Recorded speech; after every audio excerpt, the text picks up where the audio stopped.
सभी धर्म अपने को शांतिप्रिय बताते हैं, फिर भी एक दूसरे के खून के प्यासे हो जाते हैं। ऐसा क्यों होता है, आइए जानते हैं ज्ञान गंगा के इस 3 पत्ती कार्यक्रम में। एक राजा ने कहा कि मैं 15 दिन बाद जो सबसे श्रेष्ठ धर्म होगा उसको स्वीकार करूंगा और उसी धर्माचार्य की नाव में बैठ करके गंगा पार जाऊंगा, तब उस धर्म को स्वीकार करूंगा।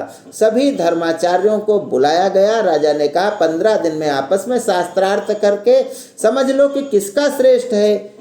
अब 15 दिन तक वे लोग आपस में ही लड़ते रहे कि मेरा श्रेष्ठ है, मेरा श्रेष्ठ है, मेरा श्रेष्ठ है। जब राजा 15 दिन बाद नदी तट पर आया, तब वहाँ कोई भी उपस्थित नहीं था कि मेरा सर्वश्रेष्ठ है। वे सब आपस में अब भी लड़ रहे थे।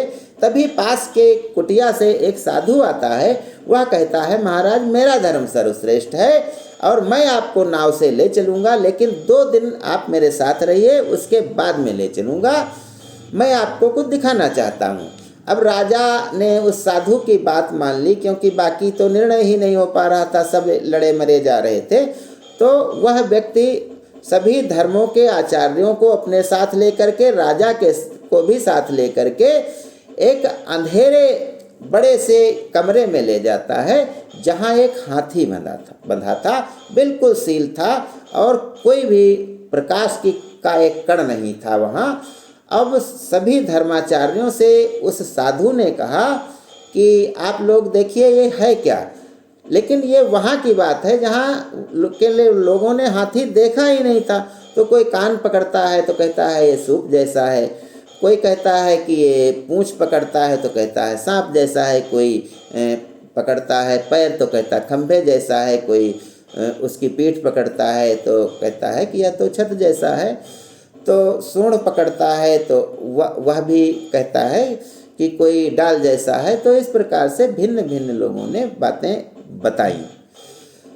अब वे सब अपनी अपनी बात पर अड़े हुए थे।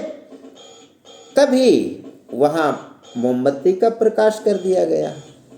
अब सबने देख लिया कि ये हाथी के अंग हैं, लेकिन फिर भी वे कहते थे, कान जिसने पकड़ा था अब भी कह रहा था कि हाथी ऐसा होता है, पूंछ वाला कह रहा था ऐसा होता है, यानी मानने की बात तैयार ही नहीं थे कोई एक दूसरे की।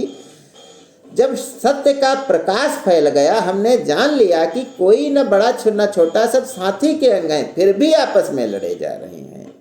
क्यों? क्योंकि इससे उनके स्वार्थ सिद्ध होते हैं।